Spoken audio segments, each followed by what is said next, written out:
Hi friends, welcome back to our channel Sandeep English World. To learn better English, kindly subscribe to our channel. In today's video, you are going to learn about the usage of present continuous tense. ఇంతకు ముందు వీడియోస్లో simple tense వరకు మనం నేర్చుకున్నాం. ఈ వీడియోలో present continuous tense చిన్న పిల్లలు సైతం మార్నింగ్ నుంచి ఈవినింగ్ దాకా నంబర్ ఆఫ్ టైమ్స్ ఉపయోగించే టెన్స్ ఏమిటంటే present continuous tense. The very second tense the topic of tenses is present continuous tense. What is the basic formula for this? Subject plus am is are plus V1 plus ing. Subject తర్వాత present tense be forms అయినటువంటి am is ఆర్లో ఏదో ఒకటి ఉపయోగించి తర్వాత మనం ఉపయోగించే main వర్బ్కి V1 అంటే present form of verb, present టెన్స్లో ఉన్న వర్బ్కి ing యాడ్ చేస్తే ప్రజెంట్ కంటిన్యూస్. మరి ఈ టెన్స్ని ఎప్పుడు ఉపయోగిస్తామంటే the present continuous tense is used to indicate an action going on in the present or at the moment of speaking. మనం మాట్లాడుతున్న సమయానికి జరుగుతూ ఉండేటువంటి టెన్స్ అని చెప్పడానికి ప్రజెంట్ కంటిన్యూస్ ఉపయోగిస్తాము. మెయిన్గా రెండు సందర్భాల్లో ప్రజెంట్ ఇప్పుడు నేను మాట్లాడే సమయానికి జరుగుతూ ఉండేటువంటి దాన్ని ప్రజెంట్ కంటిన్యూస్, అంతేకాకుండా నియరెస్ట్ ఫ్యూచర్ను కూడా, అంటే మనం ప్లాన్డ్ యాక్షన్, నియరెస్ట్ ఫ్యూచర్లో మనం ఒక యాక్షన్ని ప్లాన్ చేస్తామో ఆ ప్లాన్ చేసినటువంటి యాక్షన్ కూడా, ఉదాహరణకి నేను రేపు గుంటూరు వెళ్తున్నాను అనుకోండి, tomorrow I am going to Guntur. నేను యాక్చువల్గా ఇప్పుడు ప్రజెంట్, కానీ రేపటి గురించి ఆల్రెడీ యాక్షన్ ప్లాన్ అయిపోయింది. రేపు నేను గుంటూరు వెళ్ళటం అనేది ప్లాన్ చేశాను కాబట్టి నియరెస్ట్ ఫ్యూచర్లో కూడా ప్రజెంట్ కంటిన్యూస్ టెన్స్ ఉపయోగిస్తాం. Look at the examples. I am teaching you now. నేను ఇప్పుడు మీకు బోధిస్తున్నాను. ఇప్పుడు జరుగుతున్నటువంటి action teaching. You are listening to me at present. ప్రస్తుతం మీరు నేను చెప్పేది వింటున్నారు. ఇప్పుడు జరుగుతున్న action. The meeting is going on at this moment. Meeting ఇప్పుడు ఈ క్షణంలో మీటింగు జరుగుతూ ఉన్నది. The meeting is going on at this moment. ఈ క్షణంలో అంటే ఇప్పుడు మీటింగు జరుగుతూ ఉన్నది. We are doing our best. మాకు చేతనైంది మేము చేస్తున్నాము. They are not cooperating with us. వారు మాతో సహకరించడం లేదు. ఇక్కడ చూడండి, నాట్ నెగటివ్గా చెప్పేటప్పుడు మధ్యలో నాట్ అంటమే. I am going, I'm not going. I am teaching, I'm not teaching. I am exercising, I am not exercising. I am reading, I am not reading. They are playing in the ground, they are not playing in the ground. They are talking, they are not talking to me. ఆ యామీదార్ పక్కన not పెడితే చాలు, negative ఐడియాని express చేసినట్లు అన్నమాట.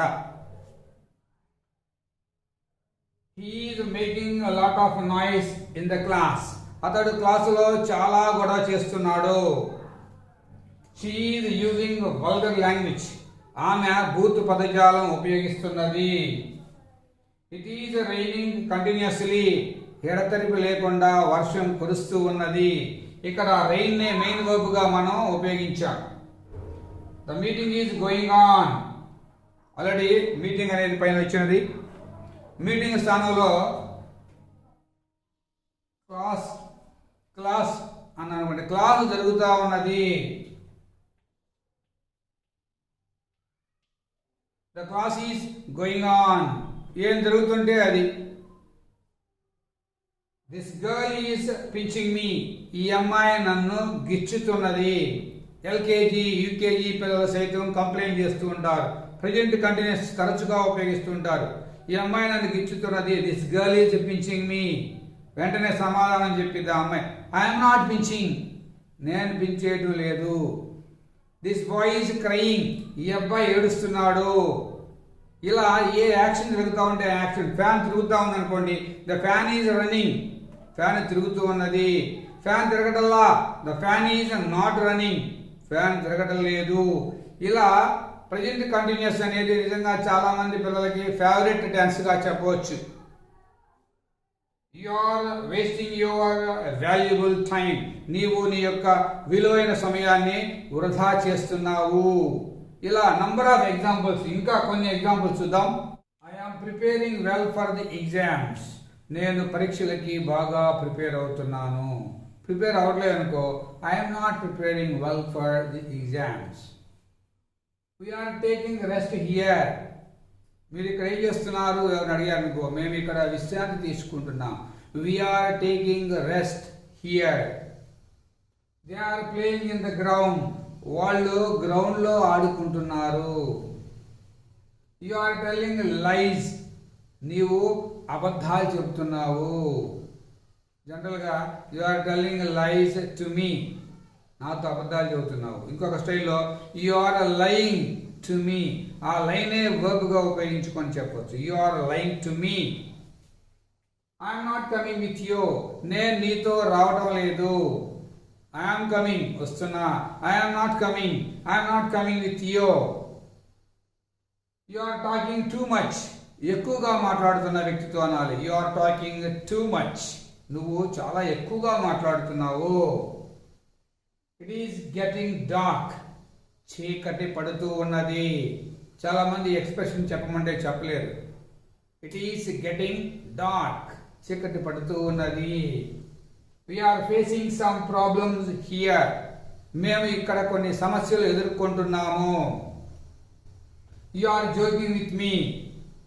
నీవు నాతో joke చేస్తున్నావు, అంటే నాతో చతురులుగా మాట్లాడుతున్నావు. You are exceeding your limits. నీవు నీ యొక్క పరిధులు దాటుతున్నావు. You are exceeding. ఎక్సీడింగ్ అంటే crossing. You are crossing your limits. నీ యొక్క పరిమితులు, నీ పరిధులు దాటుతున్నావు. Raghu is doing is BTech. Raghu BTech చేస్తున్నాడు. ఈ స్టడీయింగ్ బీటెక్ బదులుగా he is doing his btech first year, second year, third year, like that. I am going to tell the truth. నేను నిజం చెప్పబోతున్నాను. జనరల్గా ఐ ఆమ్ గోయింగ్ అంటే నేను వెళ్తున్నాను అంతవరకు okay. I'm going to Guntur, I'm going to Hyderabad, I'm going to some other place. అలా కాకుండా ఇలా చేయబోతున్నాను అన్నప్పుడు కూడా ఈ స్టైల్ చూడండి. I am going to tell the truth. నిజం చెప్పబోతున్నా. ఇక టూ తర్వాత వర్బ్ యొక్క మొదటి రూపం వస్తే ఆ పని చేయబోతున్నట్టు. నేను యాక్షన్ తీసుకోబోతున్నా. I'm going to take action. అదొక style. I'm going to plan something. ఇలా చేయబోతున్నాను.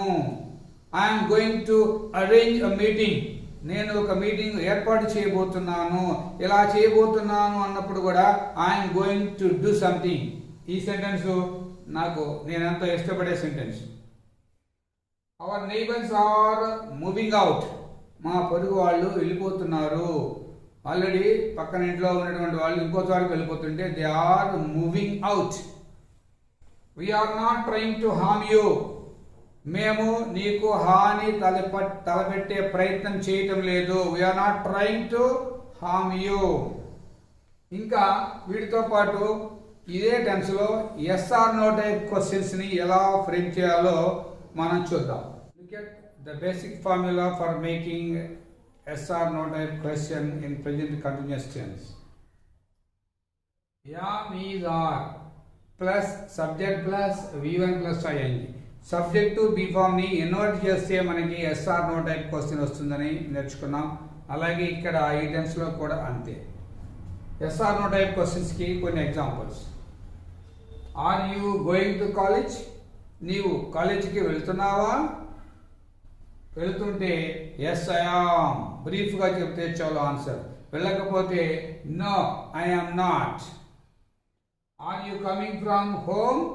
నీవు ఇంటి దగ్గర నుంచి వస్తున్నావా? అవును ఎస్ ఐ ఆమ్. లేదు no I am not. Are you doing any business? నీవు ఏమైనా వ్యాపారం చేస్తున్నావా? ఇక్కడ నీవు అయితే ఎస్ ఐ ఆమ్ అంటాం. మీరు అన్న సెన్స్లో అడిగాం అనుకోండి. Are you doing any business? అవును మేము చేస్తున్నాం. Yes we are. లేదు no we aren't. Am I boring you? నేను మీకు బోర్ కొట్టిస్తున్నానా? నేను మీకు విసిగిస్తున్నానా ఏమైనా? అవును అనాలి మీరు. నేను అని అడుగుతాను కాబట్టి అవును మీరు అన్న సమాధానం. Yes you are. No you aren't. Is Babu working hard? Babu కష్టపడుతున్నాడా? అవును. Yes he is. కాదు. No he isn't. Isn't it functioning well? మనం ఏదైనా ఒక వస్తువు కొన్నాం, ఒక ఫ్యాన్ కొన్నాం, ఆ ఫ్యాన్ పనిచేయటం లేదా? పనిచేయటం లేదు అని చెప్పినప్పుడే పనిచేయటం లేదా అనాలి. పనిచేస్తుందా అని అడగాలనుకోండి, is it functioning well? Functioning పనిచేయటం. Is it functioning well? పనిచేయటం లేదా? ఇజంట్ ఇట్ అంటే is it not functioning well? దాని short form isn't it. Isn't it functioning well? అలా నెగిటివ్గా క్వశ్చన్ ఉన్నప్పుడు ఆన్సర్ పాజిటివ్గానే చెప్పాలన్నాం. అప్పుడు అవును, ఎస్ ఇట్ ఈస్. మన పని చేయట్లేదని తెలిసినప్పుడు మాత్రమే ఆ ప్రశ్న వేయాలి. దానికి ఆన్సరు ఎస్ ఇట్ ఈస్. మళ్ళీ నోతో చెప్పకూడదు అనమాట. Are the classes going on? క్లాసులు జరుగుతున్నవా? అవును. క్లాసెస్ బదులుగా దే ఉపయోగించాలి. Yes they are. జరగట్లేదు అనుకోండి, no they aren't. Are you waiting here for anybody? ఇక్కడ నీవు ఎవరి కోసమైనా ఎదురు చూస్తున్నావా? అవును. Yes I am. కాదు. No I am not. Isn't she talking to you? Negative questioning. Negative interrogative అంటున్నాం. Isn't she. ఈ షీ టాకింగ్? ఆమె నీతో మాట్లాడుతున్నదా? Isn't she talking? ఆమె నీతో మాట్లాడటం లేదా? మాట్లాడలేదు అని తెలిసినప్పుడే అడగాలి. మాట్లాడటం లేదు అప్పుడు ఎస్ షీ ఈస్. అంతే, నెగటివ్గా చెప్పకూడదు. Is the Pinakini Express running on time? Pinakini Express టైంకే నడుస్తున్నదా? సమయానికి కరెక్ట్ సమయంలో నడుస్తున్నదా అంటే అవును. Yes it is. లేదు. No it isn't. Pinakini Express బదులుగా ఇట్. సహజంగా మనం చెప్పే ఆన్సర్స్లో అక్కడ నౌన్కు బదులుగా ప్రొనౌన్ ఉపయోగించాలి. Are you taking coaching anywhere? నీవు ఎక్కడైనా కోచింగ్ తీసుకుంటున్నావా? అవును. Yes I am. No I am not. తీసుకోవడం లేదు. Are you going by bus? నువ్వు బస్సులో వెళుతున్నావా? అవును. Yes I am. No I am not. బస్సులో వెళ్తుంటే బై బస్, కార్లో వెళ్తుంటే బై కార్, బై బైక్. అలా కాకుండా నడిచి వెళ్తుంటే are you going on foot? నడిచి వెళ్తున్నావా? ఆన్ ఫుట్ అనాలి, బై వాక్ అనకూడదు. Is the doctor treating the patients well? Doctor పేషెంట్స్కి అంటే రోగులకి చికిత్స బాగానే చేస్తున్నారా? ట్రీటింగ్ ద పేషెంట్స్, వారికి చికిత్స బాగా చేస్తున్నారా? అవును. Yes he is. చేయటం లేదు. No he isn't. Are you doing your homework? మనం చిన్నపిల్లల్ని అడుగుతాం, చేస్తున్నావా హోంవర్క్ అని. Yes I am. చేస్తుంటే ఎస్ ఐ యామ్ అనాలి. చేయకుంటే నో ఐ యామ్ నాట్ అంటాం. ఇలా హోంవర్క్కి హౌస్ వర్క్కి మధ్య డిఫరెన్స్ కొంతమంది తెలియదు. హోంవర్క్ అంటే స్కూలు లేదా కాలేజీలో స్టూడెంట్స్కి టీచర్స్ అప్పచెప్పిన వర్క్ని ఇంటి దగ్గర చేయమంటే దాన్ని హోంవర్క్ అంటాము. అలా స్కూల్లో చెప్పిన వర్క్ ఇంటి దగ్గర చేస్తే దాన్ని హోంవర్క్ అంటాం. అలా కాకుండా ఇంటికి సంబంధించిన పని, ఇల్లు ఊడ్చడం, అంట్లు తోమడం, బట్టలు ఉతకడం, వీటిని హౌస్ వర్క్ అంటారు. ఆ డిఫరెన్స్ తెలుసుకోవాలి. And that is the topic. And I hope that you are satisfied with this video. If you are satisfied with this video, you can like it, share it and comment on it, and you can subscribe to our channel if you have not yet subscribed. Happy learning.